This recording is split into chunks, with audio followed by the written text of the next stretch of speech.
Hi everyone, good afternoon, good afternoon. So, ang ating pag-uusapan ngayon, welcome to my channel. So, ang ating pag-uusapan ngayon is all about for vlogging. Ano nga ba ang vlogging? When you say vlogging guys, yung pagbablog kung saan, or kahit ano guys, hindi lang yung against the community standards ni YouTube. So, for example, mga gawaing bahay or nagluluto ka, naglilinis ka, or ano pa ba siya, naglalaba. Pwede yun guys. Nakadepende yun guys. Basta hindi lang maingay ang background. So, yun siya guys. So, in my personality guys, gusto ko sana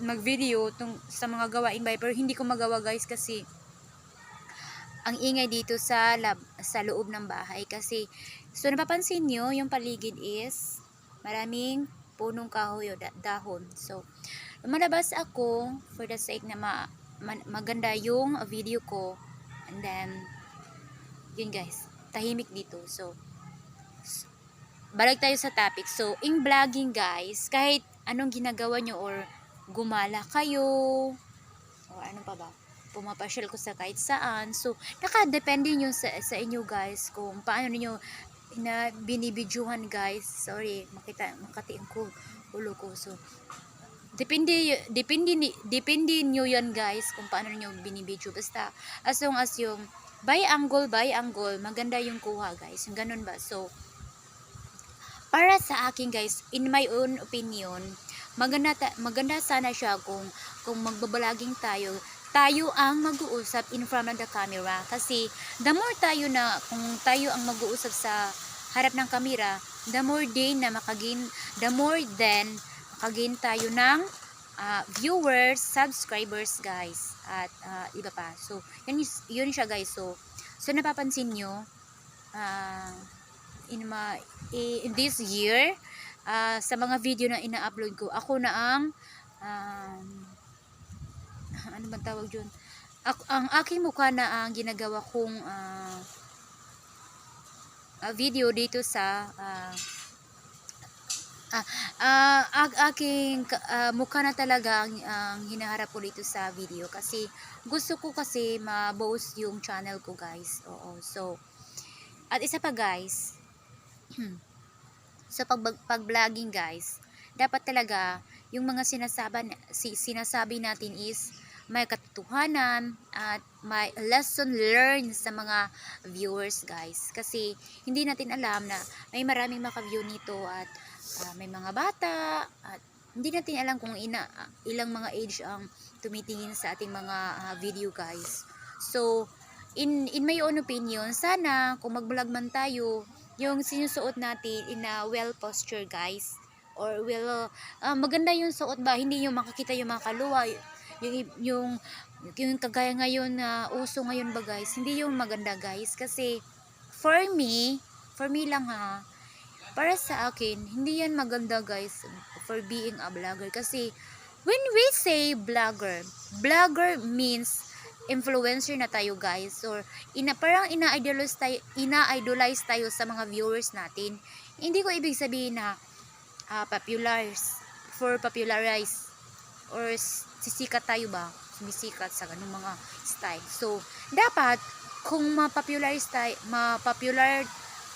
tayo, dapat in a good way, mga ganito ba guys. So dapat kung makapanood sila tayo sa ating content, sana may matutunan sila.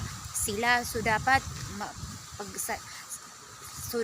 pag after nila manood ng ating video, sana sabihin nila, wow, ganito pala pag vlogger, ganito pala pag vlogger, ganito pala. So dapat talaga guys na ma-adapt nila. So yun na guys. So being a vlogger, gusto ko talaga ma-discuss sa lahat na kung ano ang buhay being vlogger guys. So being a vlogger talaga guys, hindi siya mahirap. So kahit anong i-content natin guys, so ito ipe-flex ko, ito siya guys, ito yung mga punong tekri. Hindi ko alam scientific name ito, basta ito ay punong tekri. So ito ang aming panggatong dito kapag magsasaing kami dito guys. So we need to ibilan sa araw at putulin muna bago namin igamit sa pagsasaing. Yun siya guys. So, kanan ako guys. So, gusto ko talaga na sa pagbablog ko, gusto ko na makagain ako na maraming viewers at subscribers. Kaya,